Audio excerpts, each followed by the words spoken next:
Hey everybody, it's Ann from Super Stitch.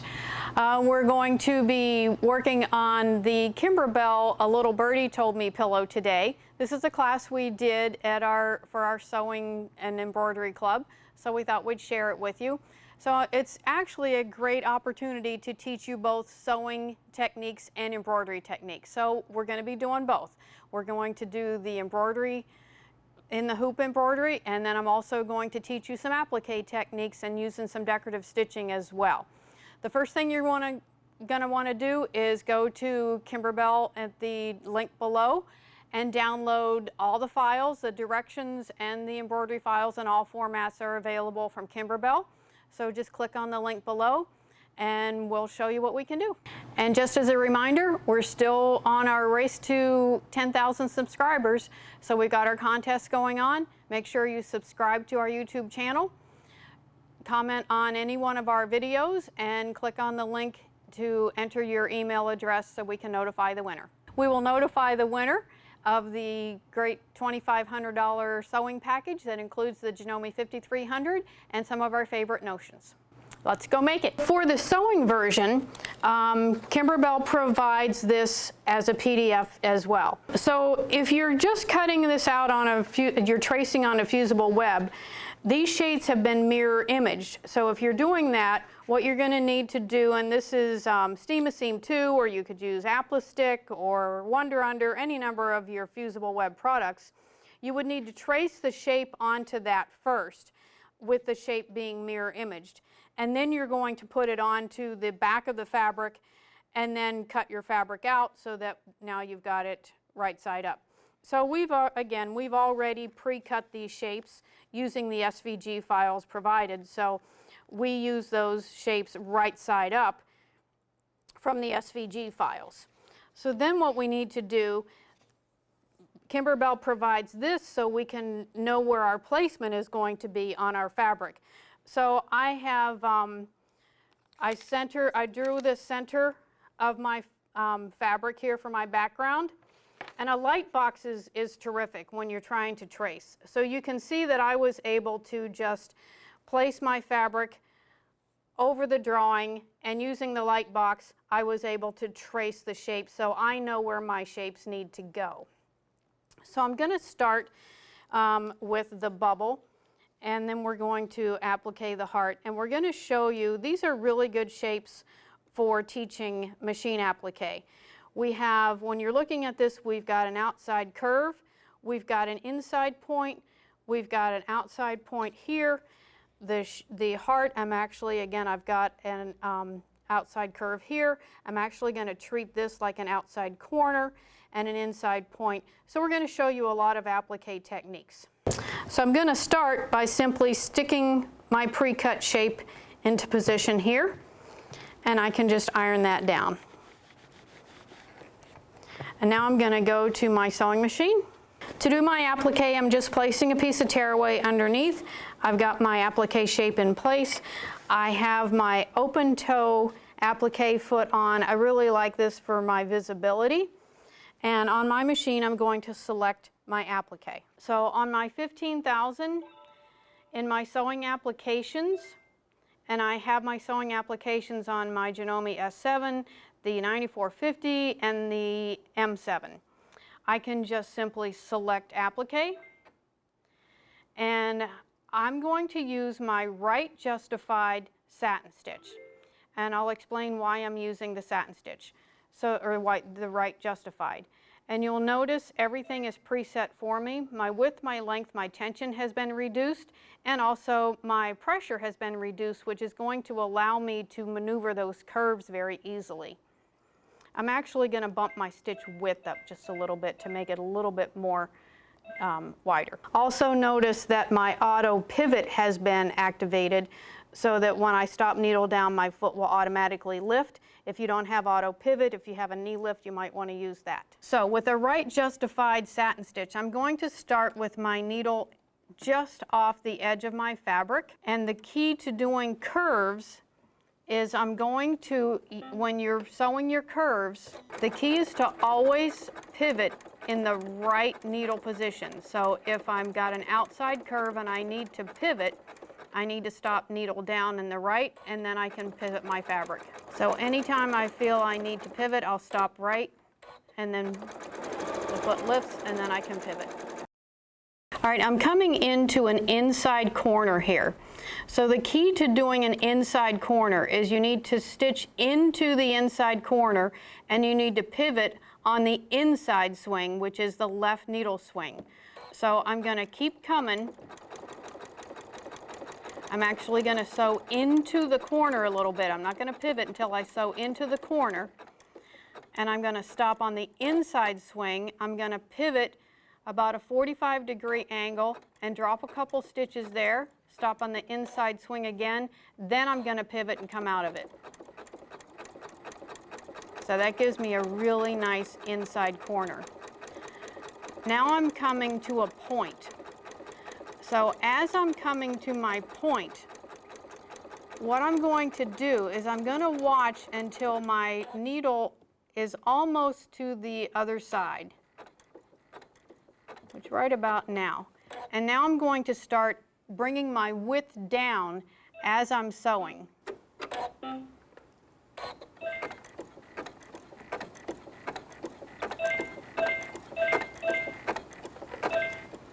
Then I'm going to pivot, and I'm going to start increasing my width as I come back up.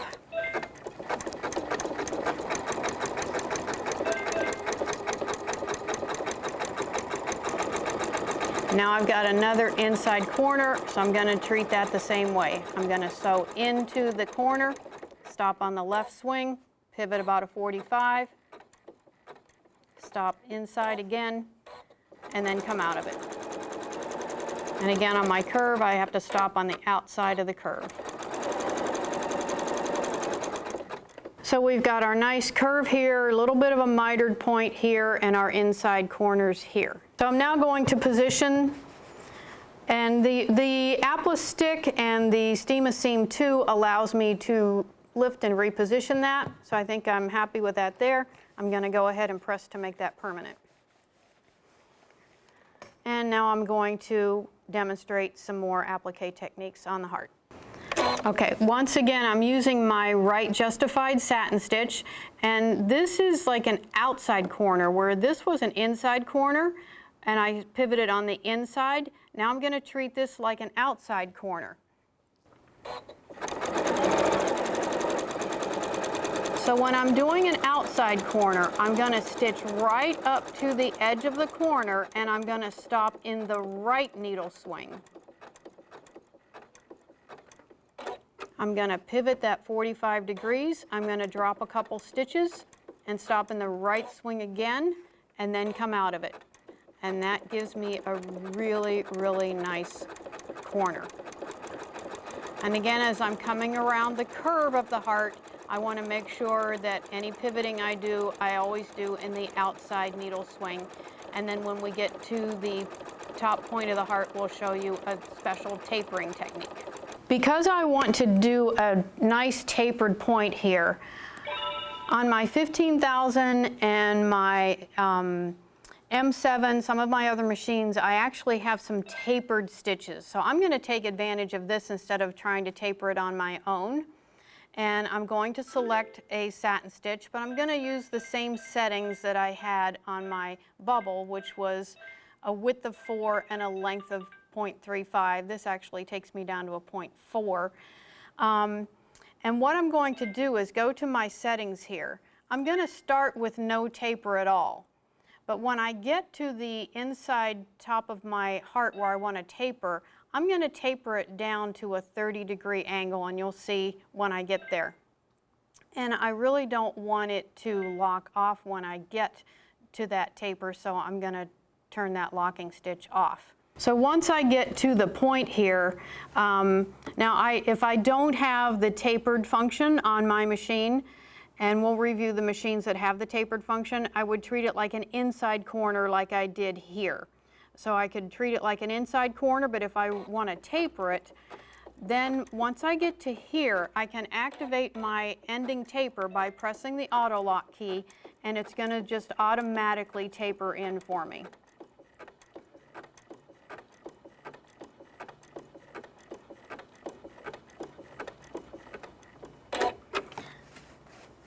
Then I'm going to come back out of it with starting the taper at the beginning.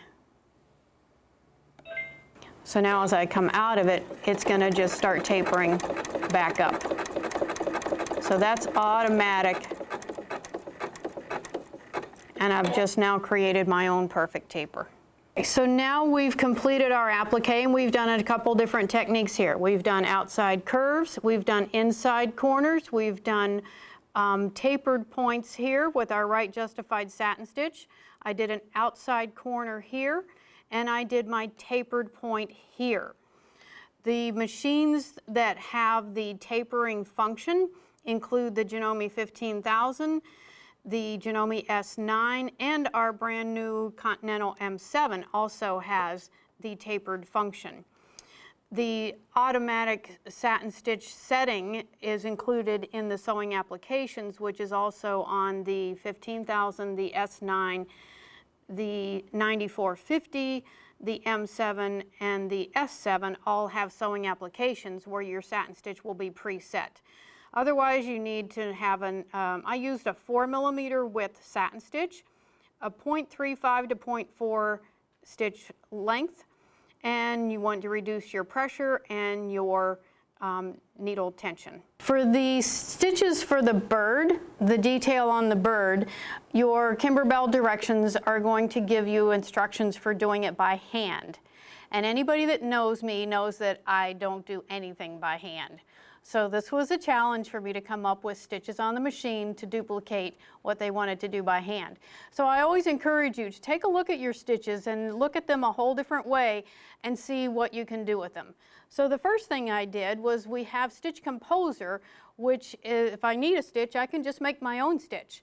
So I did create my own stitch, and we'll have a separate video on using Stitch Composer on how I just created the stitch for the little legs here. When you do that, then the machines that include Stitch Composer would be from the S7 and up. You can create your own stitches. When you do that, they're going to be in the category Created Stitches. You're going to save them to a flash drive and import them into your machine. So I've got the shape of the bird, and I'm just going to put 2 little leg stitches here. So I've threaded up in my orange. I'm going to place my needle right here where I want my leg to start. And I created this stitch, but I really just want one pattern. So as soon as I start sewing, I'm just going to go ahead and hit my auto lock button, and it's going to sew one stitch. So there's one, and I'm going to make the other one. So a little bit of an angle here.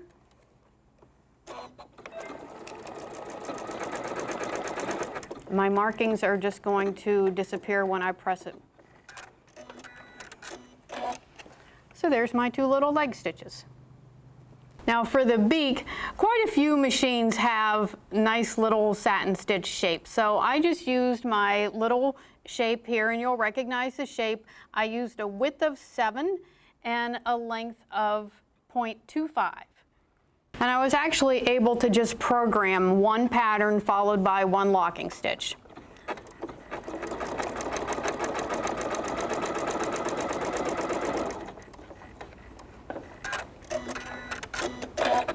And there I have a perfect little beak. For the tail, while I do have some heart stitches, I really wasn't happy with the way my heart stitches were turning out. So I just looked through my decorative stitches, and I found this stitch that I really liked.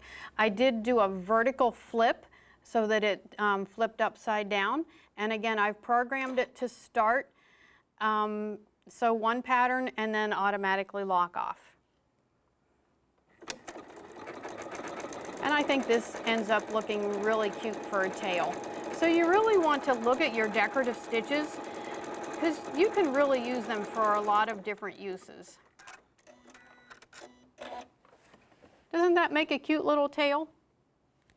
I traced the shapes for the bird and the wing onto some more glitter, cut it out and peeled the plastic cover off, and I'm going to use a press cloth and just press that into shape, or press that glitter down, and that's just going to be top stitched down. I pressed the body, and we're going to just top stitch that down, and then we'll do the same with the wing.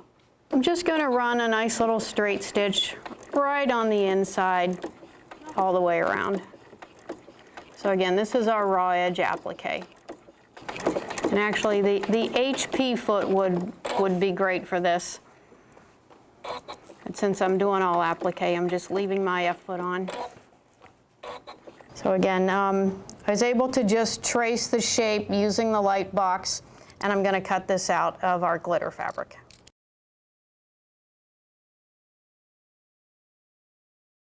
To place the eye, I'm going to use a French knot, and the trick is to set your stitch length to 0. So I'm just going to go ahead and position my needle where I want it to be, and I'm going to go ahead and just sew one French knot with a stitch length of 0.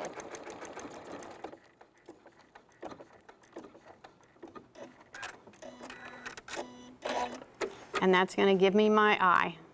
It's now time, we need to trim this to an 8.5 inch square. Kimberbell does have these orange pop rulers that you can trim to different sizes of squares. I actually just have my 8.5 inch Quilter's Select ruler, so I'm just going to go ahead and use that. I've centered that on my embroidered block, and I can just turn that. The Quilter square ruler will not move, and I can just get it all trimmed away. So I have my 8.5 inch block. I'm going to give this a little bit of a press. That's going to get rid of my friction pen markings. And I'm just going to put a piece of fabric over top of my little birdie. We used our glitter fabric, and that's going to now fuse in place. You want to make sure that you do use a press cloth. You don't want to press directly on top of the glitter. So now it's time to finish our pillow. The directions give you the sizes of your strips that you're going to cut. So I'm going to take my two 8.5 inch strips, and we're going to 1/4 inch seam those to the sides. So I'm now going to switch my machine to a sewing machine and put on my 1/4 inch foot to start my piecing. I've selected my 1/4 inch piecing stitch. I've got my 1/4 inch foot on, and I'm ready to just attach my borders. So after we've 1/4 inch seamed those to the sides, we're going to press those out. Now the sewing version and embroidery version are both finished the same way. And now the tops and bottoms are going to get stitched across.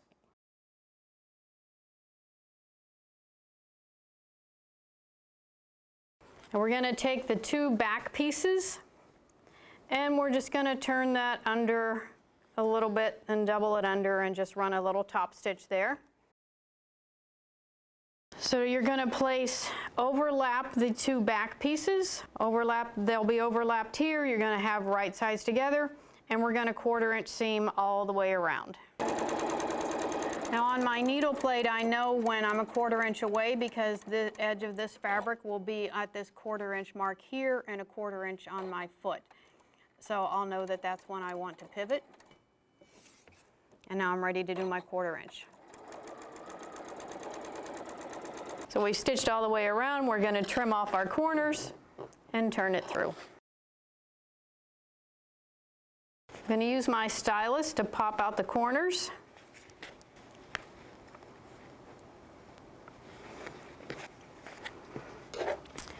Going to give it a little press. And now to create the flange, I'm going to do a stitch in the ditch all the way around in here. So I'm going to use my ditch foot. You could leave it like this if you wanted it to just make it into a wall hanging, or if you wanted a bigger pillow. But with we're going to have the pillow in here, an 8-inch pillow, and that's going to create the flange. The ditch foot has a blade that I'm going to place right into here, and that's going to drop that stitch right there for me. With the pillow inserted, now it creates that little flange there for you. So this is our completed embroidery version. So watch our sewing version. So if you don't have an embroidery machine, or just to pick up some applique techniques, if you have a shape or design that you would like to machine applique, you're going to pick up some applique techniques in our sewing version video. And you can find a link to the sewing video in the description. And when you click on the link below to go to Kimberbell to download all the files for the little birdie pillow, be sure to read all about the Love Notes mystery quilt coming up in August. And you can order from us the Love Notes mystery quilt kit, the fabrics, everything that goes along with it. So click on the links below for all the information. Thanks for watching, and we hope you learned some new techniques both for your machine embroidery, and hope you learned some new applique techniques, and hope you're now looking at your decorative stitches in a whole new way. And you see that little bell next to the subscribe button? If you click on that, then you'll be notified every time we post a new video. So we're going to be making more and more videos, and we welcome your suggestions. And be sure to subscribe and have more fun than you should have with a sewing machine.